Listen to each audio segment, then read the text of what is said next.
am here, he is here. वो हमारे बीच में है। अब वो राजाओं का राजा है, प्रभुओं का प्रभु है, तो उसका आदर करने के लिए उसके लिए हम ताली बजाएंगे।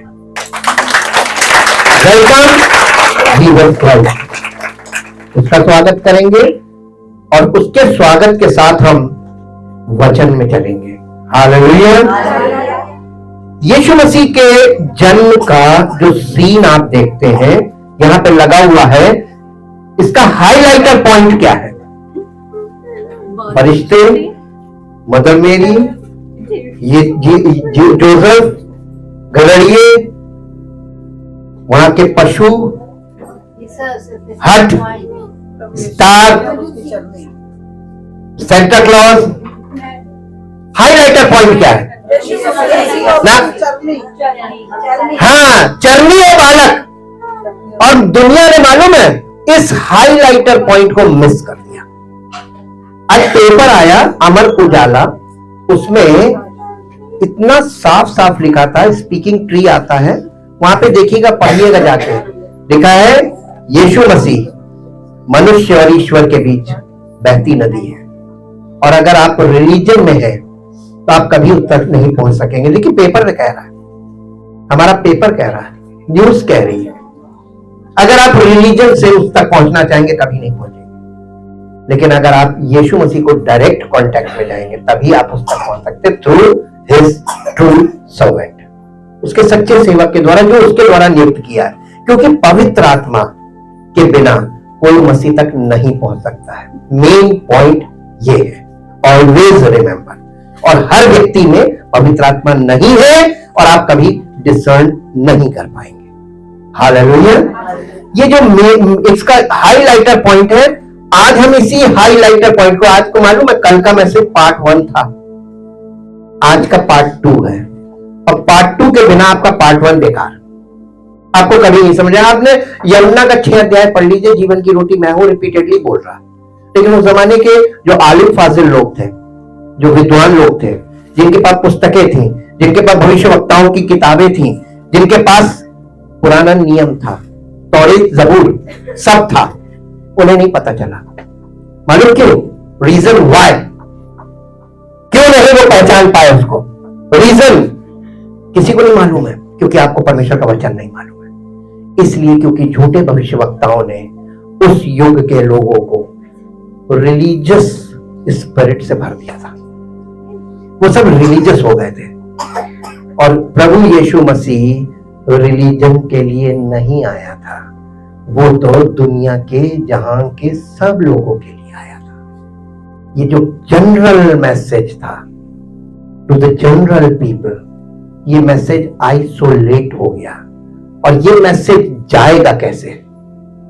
पवित्र आत्मा के फल जब हमारी जिंदगियों में प्रकट होंगे, कलीसिया के लोगों की, तो ऑटोमेटिकली बाहर वालों को दिखाई दे जाएगा प्रभु यहां है। हालेलुया। अभी गाना गा रहे थे आप लोग, मैं उसकी हैकल बनूं, उर्दू वर्ड है, किसी की समझ में नहीं आया होगा। मैं उसका मंदिर बनूं, चलता फिरता मंदिर, टैबरनेकल बनूं। टैबरनेकल को उर्दू में हैकल बोला गया है, इंग्लिश में सैंक्चुअरी बोला गया है, और हिंदी में पवित्र स्थान बोला गया है, उसकी उपस्थिति का स्थान। हालेलुया। आज हम इस पॉइंट को थोड़ा सा, जो हाइलाइटर पॉइंट है, इस पे थोड़ा सा मनन करेंगे। मेरे साथ परमेश्वर के वचन से निकाले। इससे पहले कि हम वचन में चले, मैं आपको ये बताना चाहता हूं कि जो चरनी है, इसको इंग्लिश में क्रिब भी बोलते हैं, है? और इसको ट्रो भी बोलते हैं। ट्रो का मतलब वो नांद जिसमें जानवरों के लिए चारा डाला जाता है, उसी को ट्रो भी बोलते हैं, क्रिब भी बोलते हैं। ये 2 प्रकार की हुआ करती थी, पत्थर की और लकड़ी की उस जमाने में।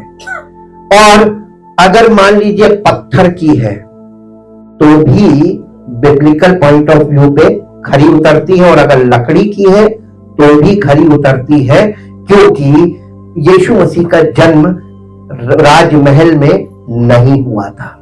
ये किसकी योजना थी? Yes, this is the plan of God. दूसरी बात कि यीशु मसीह के जन्म के लिए परम पिता परमेश्वर ने अस्तबल को ही क्यों चुना? एक्चुअली वो गौशाला थी। गौशाला में कौन सा जानवर होता है? गाय, भैंस, भेड़, बकरी, बस ये होते हैं दुधारू जानवर। इसी को गौशाला बोला जाता है। हमारे देश में तो गौशाला का बहुत महत्व है, लेकिन उस गौशाला में जिसने जन्म लिया उसका कोई महत्व नहीं है, क्योंकि यहाँ के लोगों को पता ही नहीं कि गौशाला को वो क्यों मानते हैं। गाय की नहीं, वहां पे कौन पैदा हुआ था जिसने काल को दो भागों में विभाजित कर दिया था? यीशु मसीह के जन्म से बीसी और एडी दो अलग हो गए, काल को विभाजित किया। आपने कभी इतिहास में नहीं देखा जाके कि दो काल चल रहे हैं, बीसी था और एक एडी है। किसने काल को विभाजित किया और क्यों किया? देखिए, काल को विभाजित करने के दौरान at the ending of the BC and the beginning of the AD, BC का मतलब होता है बिफोर क्राइस्ट और एडी का मतलब होता है एन्नो डोमिनी, लैटिन वर्ड है जिसका मतलब है the year of the lord, प्रभु का वर्ष। क्रिश्चियन एरा भी बोलते हैं, CEBCEACE। हालेलुया। हम एजुकेटेड वर्ल्ड में खड़े होकर बात कर रहे हैं, आपकी बुद्धि को, आपकी एजुकेशन को चैलेंज कर रहे हैं। मालूम क्यों? क्योंकि मेरे पास रिटन वर्ड ऑफ गॉड है, और ये रिटन वर्ड ऑफ गॉड माहौल बनाने के लिए नहीं दिया गया। ये परमेश्वर का डायरेक्ट मैसेज है टू ऑल पीपल, सब मनुष्यों के लिए।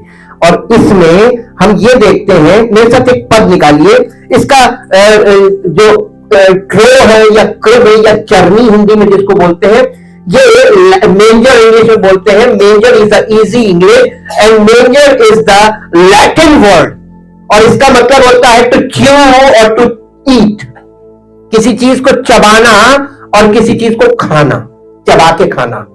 आपको मालूम है, हमने आपको बताया था, व्यवस्था में भी लिखा हुआ है, जो शुद्ध पशु हुआ करते थे जिनकी बलि होनी थी, उनकी एक कंडीशन थी, उनके खुर चिरे हो और वो जुगाली करते हो। जुगाली करना बहुत जरूरी है। आपको जुगाली करनी पता नहीं आती है कि नहीं आती है क्या? स्पिरिचुअल फूड को जुगाली करना।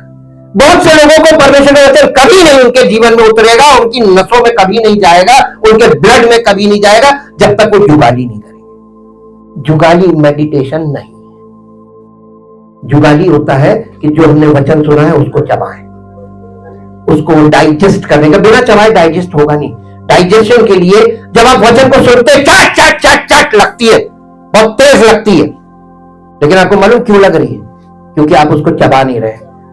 आप कभी भी जानवरों को देखिएगा, वो खाते नहीं हो, खप खप खप खप खप खप खप यहां भर लेते हैं, उनके बैग्स होते हैं, और फिर वो बैठ जाते हैं, फिर वो वहां से निकालते हैं, उसको चबाते हैं, चबा चबा के खाते हैं, और तब वो दूध देते हैं। हालेलुया। वो आपको फायदा तभी पहुंचाएगा, उस पशु से आपको फायदा तभी पहुंचेगा जब वो जुगाली करेगा। आप दूसरे के लिए फायदेमंद हो सकते हैं अगर आप परमेश्वर के वचन की जुगाली करते हो। हालेलुया। ये एक क्रिया है जो आपको करनी चाहिए। ये इसका मतलब ये था, मेरे साथ ये इसका 3 रेफरेंसेस है, केवल बाइबल में 3 जगह चरनी के बारे में आया है, और वो भी नए नियम में, पुराने नियम में कहीं नहीं है। All the old testament never speaks about मेंजर। The only the one testament in the New Testament, that is called the Testament, New Testament, वो Gospel of Luke है। लूका रचित सुसमाचार में चरनी का संदर्भ आया है, इसका वर्णन आया है। मेरे साथ निकाल के पढ़ लीजिए, जो आपको मिलेगा लूका रचित सुसमाचार, उसका 2 अध्याय और उसका 7 पद। और वो अपना पहलौठा पुत्र जनी और उसे कपड़े में लपेटकर कहां रखा? चरनी में रखा। क्यों? वो अपना पहलौठा पुत्र जनी और उसे चरनी में रखा। जी, इसके बाद एक पद और पढ़िए। देखिए, पहली बार यहां पर आया, दूसरी बार 2 अध्याय का 12 पद। हाँ, अभी रीजन तो बाद में जाएंगे। और इसका तुम्हारे लिए ये पता है, तुम एक बालक को कपड़े में लिपटा हुआ और चरनी में पड़ा पाओगे। लेटा पाओगे नहीं, पढ़ा पाओगे। ये पता है, उसका पता जो समस्त मानव जाति के पापों को और उनकी मृत्यु को उठाने के लिए परमेश्वर का मेमना जो पैदा होगा, वो कहां पैदा, मेमना कहां पैदा होता है? हॉस्पिटल में नहीं। हाँ नहीं, हॉस्पिटल में नहीं, वहां सिजेरियन होता है ना, वहां नहीं होता। ये मेमना है, ये परमेश्वर का मेमना है। Change your point of view about Jesus Christ, about his birth. वो क्यों पैदा हुआ? वो इसलिए नहीं पैदा हुआ था कि लोग सेंटा क्लॉज बन के घूमने लगे। आप देखिए सड़क पे सब जगह आपको सेंटा क्लॉज मिलेंगे, और ये वाले सेंटा हमारी समझ में इसलिए नहीं आए क्योंकि ये सेंटा का एक आधुनिक रूप है, जो स्लिम ट्रिम वाले, ये थे ही नहीं। हाँ, वो जो थे वो फिगर आज गायब है। लोग तो मोटे हो गए, सेंटा दुबले हो गए गिफ्ट बांटते बांटते। नहीं, हेल्थ की बात कर रहे हैं। वो एकदम स्लिम ट्रिम वाले जो है ये थे ही नहीं। ये तो बेचारे लोग तो तगड़े तगड़े हो गए, सेंटा बेचारे दुबले हो गए। लोगों को देख करके मेरी तो बहुत बुरी शक्ल बना रहे हैं, ये बहुत बुरी पिक्चर बना रहे हैं। हालेलुया। हाँ, एक और पॉइंट पढ़ लीजिए, 2 अध्याय का 16 पद भी पढ़िए। और उन्होंने तुरंत जाकर मरियम और यूसुफ को और चरनी में उस बालक को पड़ा देखा।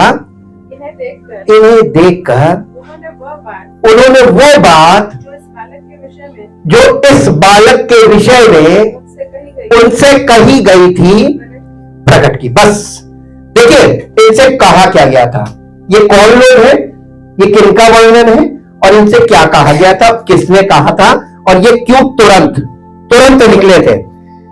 इससे पहले कि हम इस बात को देखें, द मेंजर्स मैसेज, आज का मैसेज जो है क्रिसमस मैसेज, द मेंजर्स मैसेज, ये मैसेज मिस हो गया है और आज दुनिया से ये मिस है और लोगों का ध्यान इधर नहीं है। द मेंजर वाज प्लान्ड, ये 2 अध्याय, लूका रचित 2 अध्याय उसका 7 पद पढ़िए। This is the plan of God.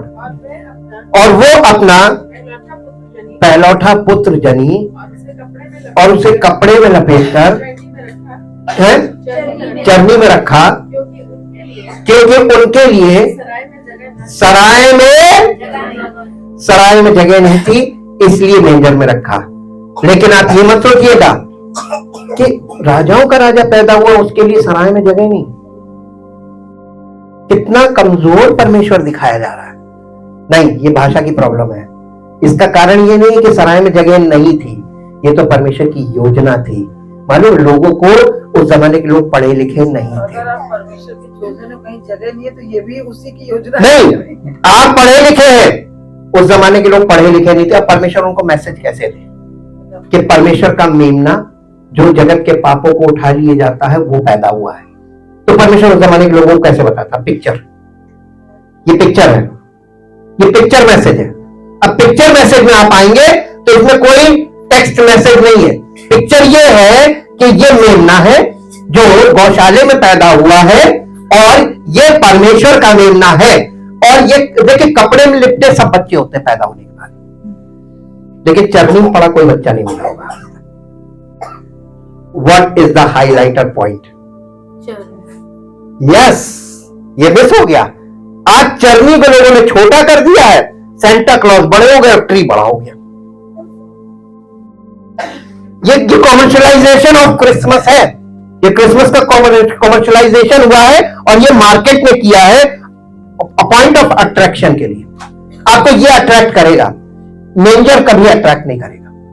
ये देखिएगा हमेशा, ये गौशाला कभी आपको अट्रैक्ट नहीं करेगी क्योंकि वहां गंदगी होती है ना। हम लोग तो परफ्यूम वाले हैं, वहां कहां परफ्यूम, वहां का दूसरा परफ्यूम होता है। हालेलुया। यीशु मसीह के पैदा होने से 700 साल पहले भविष्यवाणी हुई थी। मेरे साथ वो भविष्यवाणी पढ़िए, मीका की पुस्तक में आइए। मीका की पुस्तक, उसका 5 अध्याय, उसका 2 पद। मीका 5:2, फास्ट चलेंगे। मीका 5:2, मीका की पुस्तक। हे बैतलहम अप्राता, यदि तू ऐसा छोटा है कि यहूदा के हजारों में गिना नहीं जाता, तो भी तुझ में से है मेरे लिए एक पुरुष निकलेगा जो इस्राएलियों में प्रभुता करने वाला होगा और उसका निकलना प्राचीन काल से वरन अनादि काल से होता आया है। यीशु मसीह यानी परमेश्वर खुद मनुष्य के रूप में अवतार लेने जा रहे हैं।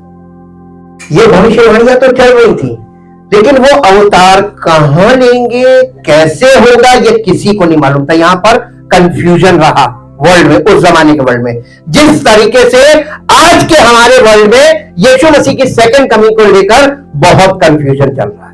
कोई कहता वो इधर से आएगा, कोई कहता वो ऐसे आएगा, कोई कहता वो ऐसे आएगा, और पूरी पब्लिक, पूरी दुनिया कंफ्यूज है। फर्स्ट कमिंग में भी थी और सेकंड कमिंग में भी है। हालेलुया। आपको हम मेजर पॉइंट दे रहे हैं क्योंकि स्टडी पॉइंट हम छोड़ते जाएंगे। अब आप देखिए, मेंजर इज द साइन। ये चरनी बहुत बड़ा चिन्ह है। ये सुसमाचार पैदा हुआ है। अगर आप ये कहे कि बालक को आप सुसमाचार कहे, ये कौन पैदा हुआ है? सुसमाचार में साथ एक पद निकालिए, यूहन्ना रचित सुसमाचार, उसका पहला अध्याय और उसका 29 वर्ष 29 पद पढ़िए। दूसरे दिन किसने? यूहन्ना बपतिस्मा देने वाले ने यीशु को अपनी ओर आते देखकर कहा, देखो। ये नहीं कहा सुनो। आज लोग क्या कर रहे हैं? आज कलीसियाओं में लोग बैठ के ऊँग रहे हैं सुनने के नाम पे। हाँ, बोलते रहिए, हम तो सुन रहे हैं कि तुमने देखा। हमारा ये सेशन देखने पर ही चल रहा है। बाइबल में हम आपको आरंभ से आपको दिखा रहे हैं कि देखना है। कहां? फिजिकल आइज से। कैसे देख सकते हैं? नजरिया बदलोगे तब दिखाई देगा। हालेलुया। तुम जिसका चश्मा पहन के देखोगे, ढेरों टीचर्स बैठे हुए हैं, उनका चश्मा लगा के एक बार ट्राई कर लो, 20-30 साल लगेंगे, ज्यादा नहीं। तुम उलझ के भाग जाओगे मैदान छोड़ के, कहने भैया हमें नहीं दिखता, हमने इनके नजरिए देख लिया, इनके नजरिए। अरे तुम पवित्र आत्मा के नजरिए से देखो, चश्मा बदल लो, वो तुम्हें दिखा देगा। हमें दिखा सकता है तो सबको दिखा सकता है। देखना चाहेंगे? चश्मा बदलना पड़ेगा। और ये चश्मा बदलना, नजरिया बदलना, ये आपके हाथ में ही नहीं।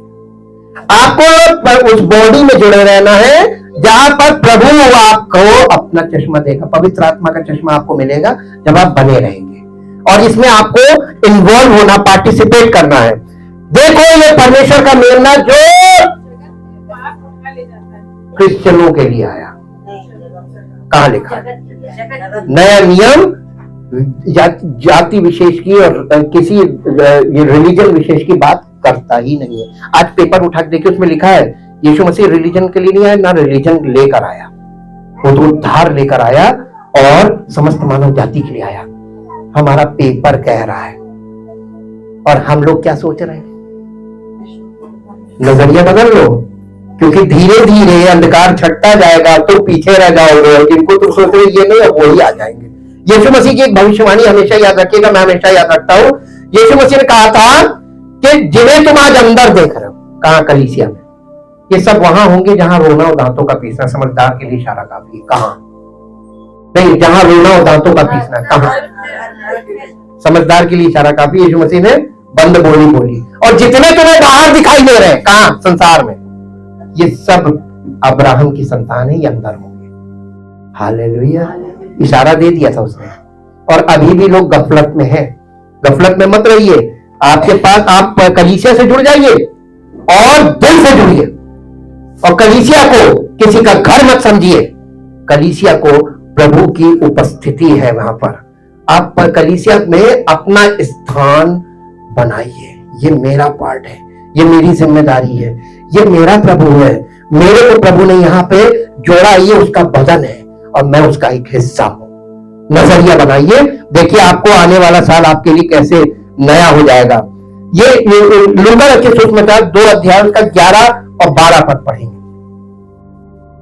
लूका रचित सुसमाचार 2 अध्याय का 11 और 12 पद। आज दाऊद के नगर में चरवाहों को संदेश किसके द्वारा? एंजल ऑफ द लॉर्ड, प्रभु ने किसको भेजा? फरिश्तों को। और फरिश्ते आए किसके पास? फरीसियों के पास, शास्त्रियों के पास। किसके पास आए थे? किसके पास आए थे फरिश्ते? किसी को नहीं मालूम। देखो ये क्रिसमस है, चरवाहों के पास। किसके पास? चरवाहे का मतलब क्या होता है? MBA करे हुए, हाँ, BBA करे हुए। कितने पढ़े लिखे होते हैं? अरे यीशु मसीह का संदेश तो उन्हीं लोगों के लिए जो बिल्कुल पढ़े लिखे नहीं है, और जो अपने आप को पढ़ा लिखा मानता है, ज्ञानी मानता है, बुद्धिमान मानता है। शब्दों को पढ़ लोगे, अक्षर को पढ़ लोगे, डिग्रियां तुम्हारी हैं, लेकिन आत्मिक जीवन में वो सब पूरा। आत्मा का भाव कोई नहीं पढ़ सकता, और परमेश्वर का दृष्टिकोण तुम्हें कभी नहीं मिलेगा, क्योंकि परमेश्वर ने इस संसार के लीस्ट लोगों के लिए मैसेज रखा है। लीस्ट कौन है? अनपढ़। उस जमाने में थे, और वो चरवाहे रात में चरवाही कर रहे थे, अपनी भेड़ों को चरा रहे थे। और चरवाहे का काम कठिन काम है, क्योंकि भेड़ को चरवाहा कैसे काबू करता है ये चरवाहा ही जानता है। भेड़ें क्या करती हैं? कोई इधर भाग रही, कोई उधर भाग रही, कोई उधर भाग रही। वो बेचारा झुंड को बटोरता रहता सारी जिंदगी। उसका यही काम, बटोरते रहो, इधर भाग रही उधर। आज कलीसिया में पास बानी, सारी जिंदगी तुम्हारी इसी में लग जाएगी, तुम करते रहो, भागेंगे इधर, भागेंगे उधर, भागेंगे उधर। मालूम है, पवित्र आत्मा जब होगा ना सेवक के जीवन में, वो कहता तुम मत भागो, जो भाग रही है भागने दो, वो दुनिया गोल है, घूम के आने दो, अनुभव के साथ आएगी वापस। हालेलुया। अरे पवित्र आत्मा ने मुझे ऐसा नुस्खा दे दिया, भागने दो, धोखा मिलेगा, जब 4 जगह धोखा मिलेगा वापस। हालेलुया। अनुभव के साथ आने दो। अब प्रभु क्या चाहता है? कोई भी व्यक्ति किसी के कहने से ना विश्वास करे, अनुभव के साथ आए। और जब तक अनुभव नहीं आएगा ना, आप सीरियस नहीं होंगे। इसलिए सब प्रकार का अनुभव जीवन में आएगा, आने दो। आप अपने बच्चों को सारी जिंदगी की शिक्षा किताबों से और वीडियो से, ऑडियो से और मार के डांट के नहीं दे सकते। उन्हें छोड़ दो, कहां जाएंगे? सब कुछ करके देखने दो, अनुभव से आएंगे, कहेंगे वाकई में कहीं कुछ नहीं है, सब धोखा, सब झूठ, सब धोखा, ये धोखे की दुनिया है। हालेलुया। इसलिए भागना नहीं चाहिए, बल्कि जो भाग रहा हो उसको भागने दो। चरवाहों को यह संदेश मिला जी, आज दाऊद के नगर में तुम्हारे लिए ये स्पेसिफिक मैसेज है, ये स्पेसिफिक मैसेज है, ये जनरल मैसेज नहीं है। किसके लिए? फरीसियों के लिए या चरवाहों के लिए? आज तुम्हारे लिए दाऊद के नगर में एक उद्धारकर्ता जन्मा है, ये मैसेज था जी। और यही मसीह प्रभु है जी। और इसका अब पता पूछने, वो बेचारे पढ़े लिखे लोग तो थे नहीं, वो बेचारे पहले तो देखकर भौचक्के हो गए, ये कौन आया? फरिश्ता देख के डर गए। लिखा हुआ है घर में, पढ़ लीजिएगा। जब वो डर गए, उसने कहा डरो मत, मैं तुम्हारे लिए बड़े आनंद का सुसमाचार लाया हूं। क्या लाया हूं? सुसमाचार लाया हूं। और सुसमाचार क्या था? तुम्हारे लिए मसीह बालक पैदा हो गया है। तो ये सुसमाचार पैदा हुआ। हालेलुया। स्पेसिफिक लोगों को स्पेसिफिक तरीके से मैसेज दिया गया कि वो पैदा हुआ है। पता सुनिए, पता क्या है? कि तुम एक बालक को कपड़े में लिपटा हुआ, तो वो अब ये देखिए, मैसेज हमेशा कंप्लीट होता है। देखिए, परमेश्वर ने एंजल्स के द्वारा यानी फरिश्तों के द्वारा जब उन्हें ये मैसेज दिया कि तुम्हारे लिए उद्धारकर्ता जन्मा है, यही मसीह प्रभु है, और इसका पता ये है कि तुम बालक को कपड़े में लिपटा। तो कपड़े में लिपटे तो सारे बालक होते हैं, वो कंफ्यूजन हो जाता। एक चिन्ह रखा गया था, कोई बालक कभी चरनी में नहीं लिटाया गया, केवल एक, फर्स्ट एंड लास्ट। तुम एक बालक को कपड़े में लिपटा और चरनी में पड़ा हुआ पाओगे। तो ये चिन्ह क्या था? चरनी, चरनी में पड़ा पाओगे। चरनी ही क्यों? क्योंकि परमेश्वर मूसा के जमाने में लोगों को यह सिखा रहा था मंदिर व्यवस्था में कि बिना लहू बहाए और बिना कुर्बानी के आपको उद्धार नहीं मिल सकता, यानी पापों की क्षमा नहीं मिल सकती, और पाप की क्षमा नहीं होगी तो आपको मृत्यु से छुटकारा नहीं मिलेगा। किस मृत्यु से? फिजिकल डेथ की बात नहीं की है, अनंत मृत्यु की बात की है। अनंत मृत्यु से तुम नहीं छूट सकते, और अनंत मृत्यु से छूटने का ऑपोजिट क्या है? अनंत मृत्यु का ऑपोजिट क्या है? अनंत जीवन। तो जैसे ही तुम अनंत मृत्यु से छूटोगे तुम अनंत जीवन में वारिस हो जाओगे। हालेलुया। यीशु मसीह परमेश्वर का मेमना ही ये कर सकता था, ये परमेश्वर की योजना थी आरंभ से, उत्पत्ति से, और इसलिए उसने आदम और हवा को ही बोल दिया था कि स्त्री का वंश सर्प के वंश को कुचलेगा। वो अपनी एड़ी से उसको, अपने पांव से उसे कुचलेगा, वो उसकी एड़ी में, सांप का वंश उसकी एड़ी में डसेगा और वो मृत्यु पर जयवंत हो जाएगा। उसको प्रोटो गॉस्पेली बोलते हैं, जो उत्पत्ति 3 अध्याय का 15 पद है। वो सबसे पहला सुसमाचार शैतान को सुनाया था परमेश्वर ने स्वयं, और उसका क्या मालूम है चिन्ह क्या बताया था? एक बालक पैदा होगा, स्त्री का वंश होगा, और उसमें पुरुष का वंश नहीं होगा। और देखिए, कुंवारी स्त्री, पवित्र स्त्री मदर मेरी के द्वारा परमेश्वर ने इस योजना को पूरा भी किया। हालेलुया। इसलिए यशायाह ने कहा था, एक कुंवारी गर्भवती होगी, पुत्र जनेगी, और प्रभुता उसके कंधे पर होगी। हालेलुया। फिर भी नहीं समझ में आया लोगों को, भविष्यवाणी नहीं समझ में आती ऐसी, जब तक कि पवित्र आत्मा स्वयं इंटरप्रेट ना करेगी। इसका मतलब ये है। हालेलुया। और देखिए, ये बहुत बड़ा चिन्ह था ये मेंजर, और आज ये चिन्ह इसमें से गायब हो गया है। The manger is the way of discipleship. The angel of the Lord come to shepherds, not to Pharisees. वो रिलीजियस लीडर्स के पास नहीं आया, फरिश्ता किसके पास आया था? चरवाहों के पास, चरवाहों के पास आया था। जनरली ये मैसेज आज सबके लिए है, ये उनके लिए है जो मसीह के अंडर शेपर्ड्स हैं, यानी मसीह के सेवक हैं। उनको फरिश्ते के द्वारा मैसेज देगा। कोई हमको आकर मैसेज सिखाता नहीं है, ये तो मैसेज उसकी तरफ से आता है, डिवाइन मैसेज है। प्रकाशित वाक्य उसका 17 अध्याय उसका 14 पद पढ़िए। यीशु मसीह की पहचान यहां पर देखिए। प्रकाशित वाक्य 17 अध्याय उसका 14 पद। जी, वे मेमने से लड़ेंगे, वे मेमने से लड़ेंगे और मेमना उन पर जय पाएगा। यहाँ पर प्रकाशित वाक्य पुस्तक बाइबल की आखिरी किताब में यीशु मसीह का नाम भी नहीं, और आप इसको पढ़ेंगे तो शुरुआत में लिखा है कि यूहन्ना जो यीशु मसीह का प्रिय चेला था, ये उसको प्रकाशन दिया गया था, फरिश्ते के द्वारा उसको ये प्रकाशन दिया गया था, और ये मसीह का प्रकाशन था।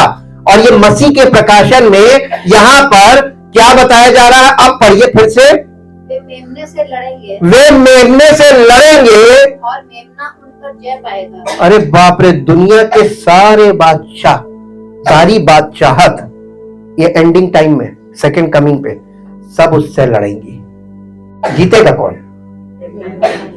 विश्वास कर पाओ तो कर लो। वो जयवंत हो चुका है ऑलरेडी, और वो इन सब पर जय पाएगा।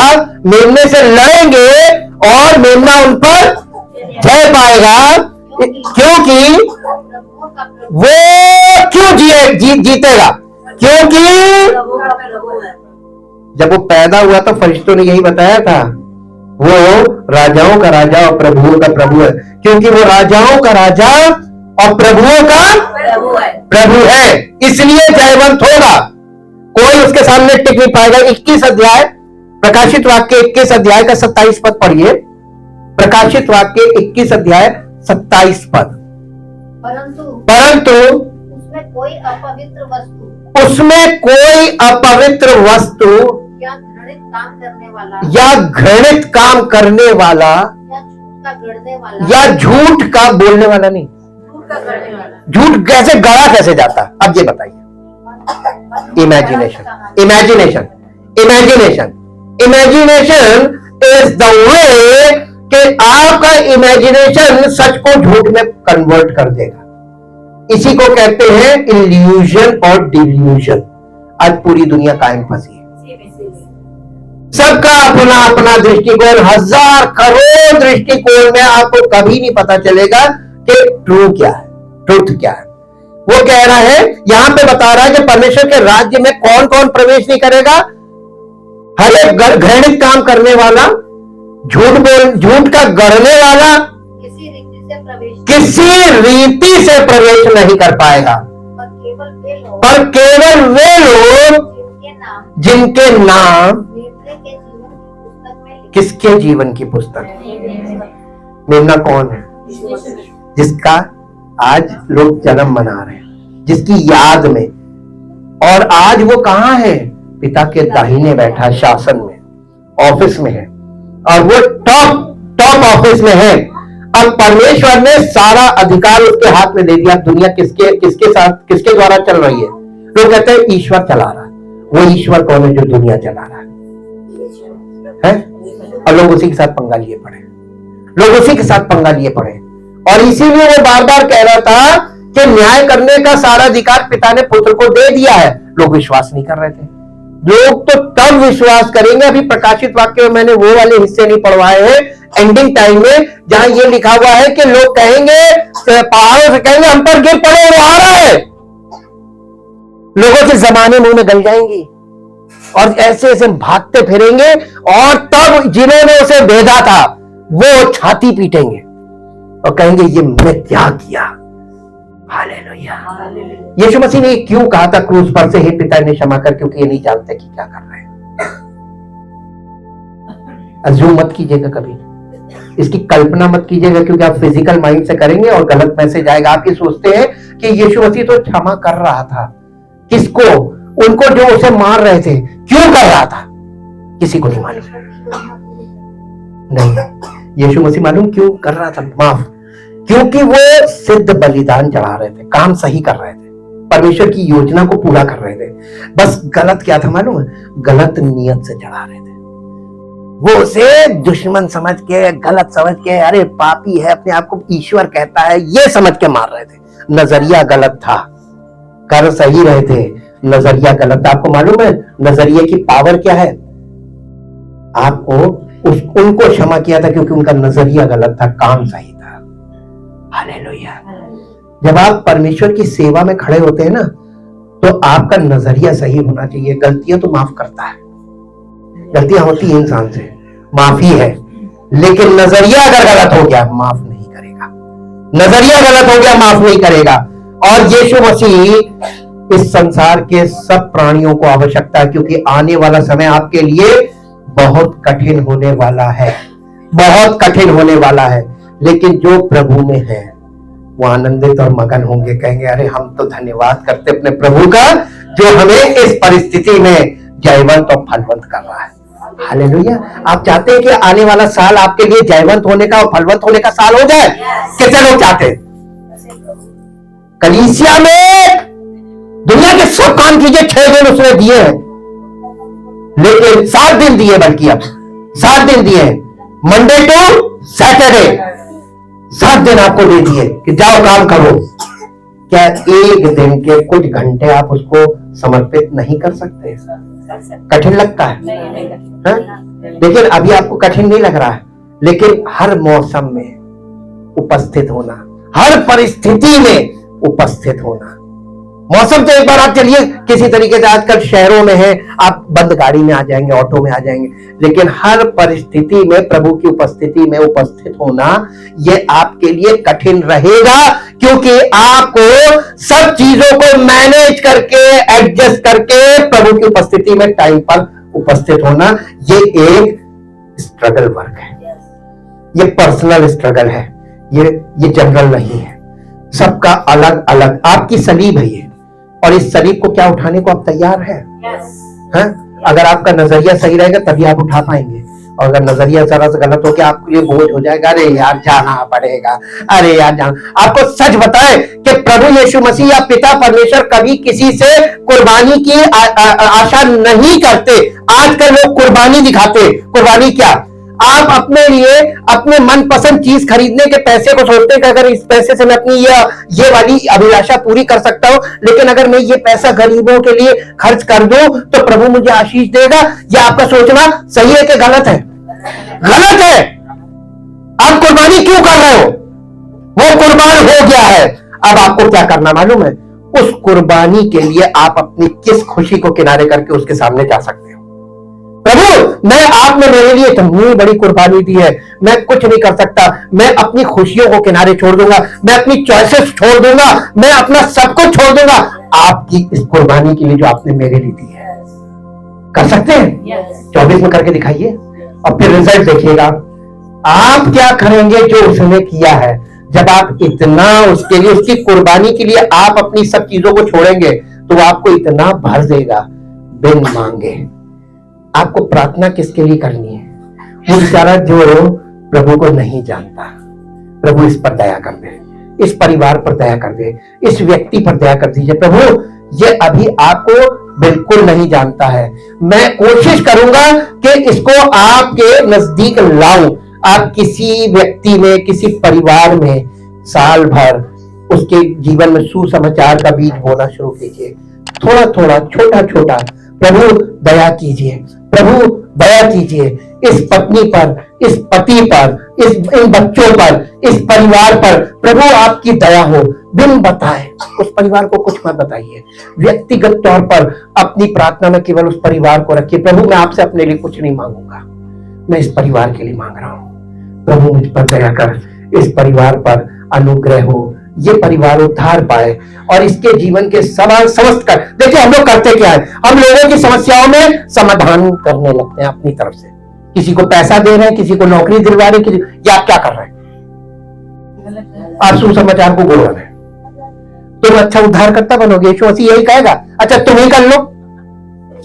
तुम कितना देखे, कितने साल तुम इनको खिला लोगे, कितने साल इनको पाल लोगे, कितनी इनकी पूरी कर दोगे? कर पाएगा कोई? आप अपने बच्चों की नहीं कर सकते, तो फिर क्या करना चाहिए? सरेंडर कर दो। प्रभु, ये बहुत बहुत बहुत, मैं इस परिवार को बहुत प्यार करता हूं। प्रभु आपका अनुग्रह इस पर हो, इसकी परिस्थिति आप बदल सकते हैं। हम कुछ नहीं कर सकते प्रभु, हम तो थोड़ी मदद करेंगे, फिर एक टाइम हम मुड़ जाएंगे। प्रभु दया कीजिए, आप इस परिवार का उत्थान कर सकते हैं। आने वाले साल में आप ये करना शुरू कीजिए, आप सुसमाचार बोलना शुरू कीजिए और आप परमेश्वर से कहिए, प्रभु हम तो आप पर विश्वास करते हैं जो कुछ भी कर सकता है, कभी भी कर सकता है, कैसे भी कर सकता है। आप कुछ भी कर सकते हैं, आप असंभव को संभव कर सकते हैं। एक हमारी यहाँ कलीसिया में एक बच्चा आया, इतना बड़ा, छोटा सा, हाँ, उसको पैराप्लीजिया है। पैराप्लीजिया मतलब दिमाग का कुछ हिस्सा पैरालाइज्ड हो गया है। हमें उस बच्चे को, ये पहली बार संडे को आया था, इससे पहले वाले इसको देखा, इस बच्चे को मेरा दिल अंदर से एकदम हो गया। हमने कहा प्रभु ये बहुत छोटा बच्चा है। तो वो कल संडे को आए थे, एक बार आए, उस बच्चे में कह रहे थोड़ा फर्क आ गया है। हमने कहा हम कुछ नहीं कर सकते, मेडिकल नहीं कर सकता, जो मेडिकल भी नहीं कर सकता वो प्रभु कर सकता है। आपने ये बहुत अच्छा किया, यहां ले आए और हमने उसको उधर से कनेक्ट कर दिया। हमारा काम क्या है, हम ब्रिज है, यहां से यूं। प्रभु इस पर दया कर। और कल उस बच्चे के लिए जब मैंने प्रार्थना की, प्रभु ने मुझे इतना बोझ अंदर से दे दिया। मैं पूरे दिन चलते फिरते बार बार मैं उस बच्चे के लिए कह रहा हूं, प्रभु एक काम कर दीजिए। आपने बड़े बड़े चमत्कार किए कलीसिया में, बड़े बड़े चमत्कार हमारे जीवन में किए, हमारे परिवार में किए। प्रभु आपने बहुत बड़े काम किए जो हम सोच भी नहीं सकते, तो आपने कर दिया। इस बच्चे पर अनुग्रह कर दीजिए प्रभु, इस बच्चे को इतना कर दीजिए आत्मनिर्भर हो और प्रभु ये अपना जीवन खुद संचालित करने लायक हो। इसका शरीर इतना नॉर्मल कर दीजिए प्रभु, आप कर सकते हैं और केवल आप ही कर सकते हैं और कोई नहीं कर सकता है। आप विश्वास करते हैं कि वो कर सकता है? क्या क्या कर सकता है? जो मनुष्यों से नहीं हो सकता वो उससे हो सकता है, क्योंकि उसके द्वारा सब कुछ संभव है। अगर उसके द्वारा सब कुछ संभव है तो हम प्रयास क्यों करें? हम क्यों प्रयास करें? क्या करें? अपने आप को सरेंडर कर दीजिए और जिसके लिए आप कहेंगे, प्रभु कहेगा तुमने मुझे अपने आप को समर्पित कर दिया है और अब तुम मुझ पर निर्भर हो और तुम कहोगे कि इसके लिए कर दो, प्रभु कर देगा। हालेलुया। सरल है, बहुत सरल है। अरे लेकिन सरेंडर करना ये प्रतिदिन का काम है। ये आपको तिल तिल रोज हर परिस्थिति में अरे आपको बताए फाइनेंस जीरो और मैंने प्लानिंग की, प्रभु ये करेंगे और शरीर का दिमाग क्या कह रहा है? शारीरिक दिमाग कहां से करोगे, आएगा कहां से? फिर परमेश्वर की आत्मा की आवाज आ रही, तू चिंता मत कर, मैं हूं ना। और एकदम आखिरी तक वो एकदम ऐसे ही रहता है कि कुछ नहीं, प्लानिंग कर, पूरा मैं करूंगा। हालेलुया। और जैसे ही समय आता गया नजदीक, एक संडे से सेकंड संडे था ना दिसंबर का, वहां तक कुछ नहीं था, बिल्कुल ड्राई। उसके बाद प्रभु ने इतना कर दिया कि जो हम लोगों ने प्लान किया था वो हो जाए। इसके बाद यहां तक जीरो, है। हमने कहा प्रभु नए साल में प्रभु का चिंता मत कर, जैसे यहां हुआ है हम भी सीख रहे हैं, प्रैक्टिकली सीख रहे हैं। बारिश नहीं करेगा, प्रोवाइड करेगा। बारिश में और प्रोवाइड में फर्क है। हालेलुया। और प्रोवाइड के लिए आपको उस पर भरोसा रखना पड़ेगा, इंतजार करना पड़ेगा। जैसे कि बच्चे इंतजार कर रहे हैं सेंटा क्लॉज के आने का। सेंटा क्लॉज दो प्रकार से आता है, एक सीक्रेट सेंटा होता है और एक सामने आ जाता, प्रकट हो जाता है। हालेलुया। और बच्चे उसका इंतजार कर रहे हैं। कितने बच्चे कर रहे हैं? बच्चे कितने? अरे बड़े भी हैं, बड़े बच्चे भी हैं। हम लोग सब प्रभु के सामने बच्चे हैं। आपको बताएं, सेंटा क्लॉज के द्वारा जो गिफ्ट डिस्ट्रीब्यूट किया जाता है, this is not a gift, this is a token of love. ये प्रेम का एक छोटा सा नमूना है कि प्रभु आपसे, कलीसिया की तरफ से, और मालूम है सबको बड़ा बड़ा महंगा नहीं मिल पाता है, लेकिन प्रभु ये सिखाना मांगता है, जो मैं तुम्हें दे रहा हूं इसके लिए धन्यवाद। अच्छी चीजें भी देगा, थोड़ी कम भी देगा, लेकिन ये देखने के लिए, क्योंकि पॉजिटिवली काम करता है, नेगेटिवली भी, कि अब देखें प्रतिक्रिया। कोई कहे ये दिया, कहेगा अगली बार ये भी ले लिया। सबसे पहले ये सोचो उसने हमारे लिए अपना प्राण दे दिया। जी, सबसे बड़ा गिफ्ट तो ये है जो चरनी ने दिया है। अगर ये नहीं तुम्हें मिला तो बड़े से बड़ी कार खरीद लो, कुछ नहीं, कोई फर्क नहीं, एक्सीडेंट खत्म। हालेलुया। सब बातों को समझना शुरू कर दीजिए और समझ कर चलना शुरू कर दीजिए। ये युग बहुत भयानक है। ये अंधभक्ति का युग नहीं है, ये बुद्धिमानी से चलने का युग है। पैसा कमाओ गधे की तरह मेहनत करके, लेकिन खर्च करो बुद्धिमानी से, तो घर बनेगा। और अगर तुमने गधे की तरह कमाया और गधे की तरह खर्च किया तो जो है वो भी चला जाएगा। हालेलुया। Thank you.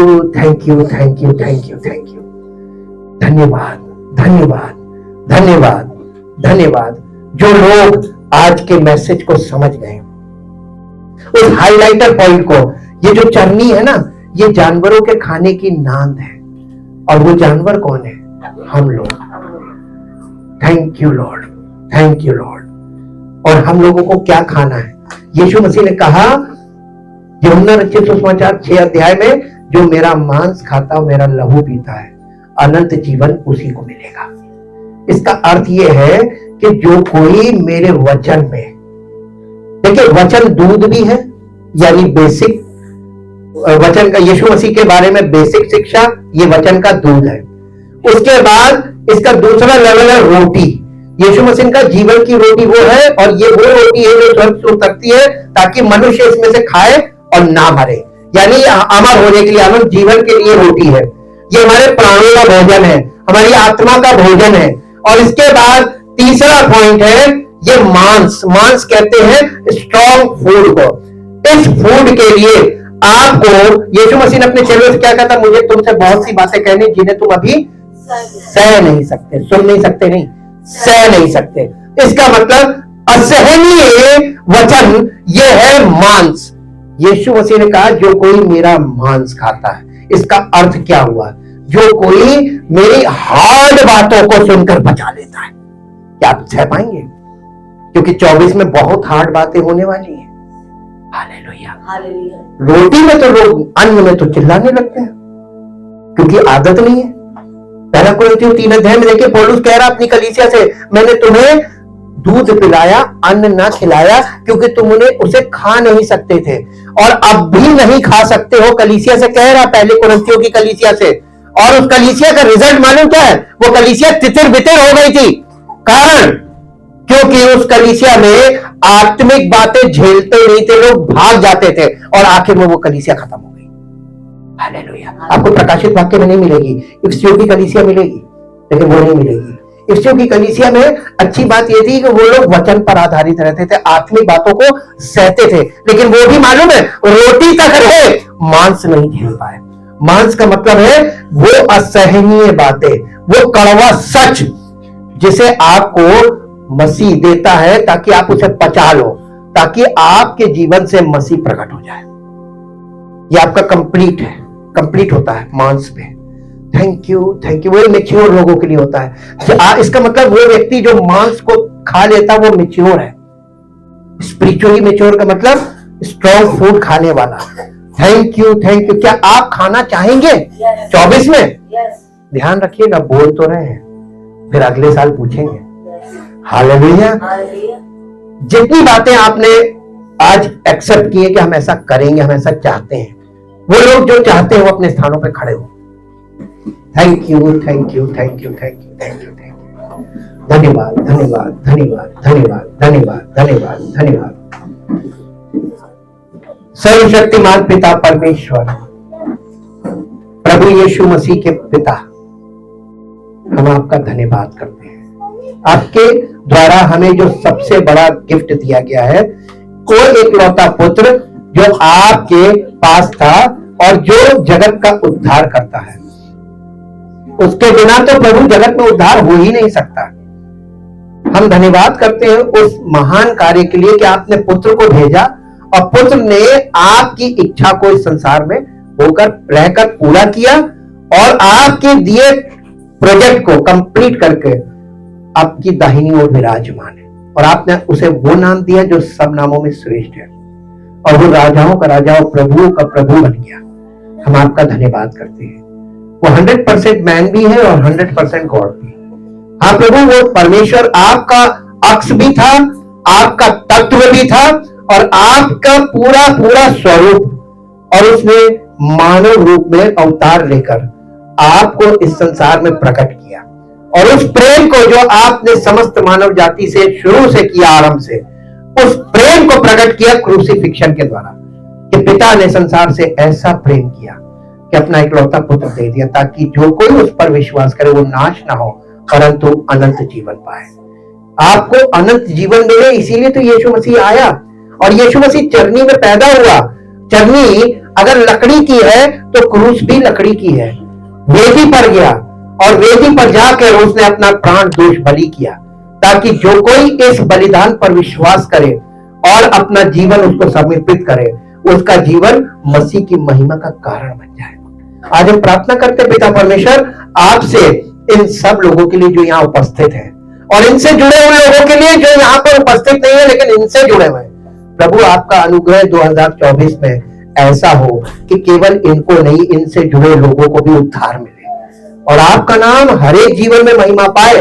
और ये सुसमाचार इस छोटी से झुंड के द्वारा इस पूरे लखनऊ शहर में व्यक्तिगत तौर पर बढ़े, लोगों की जिंदगियों से सुसमाचार की रोशनी प्रकट हो, जो आपकी इच्छा भी है और योजना भी है, ताकि आपकी महिमा हो और आपका नाम महिमा पाए। धन्यवाद के साथ इस प्रार्थना को यीशु मसीह के जीवित, पवित्र और सामर्थी नाम से मांगते हैं, आमीन।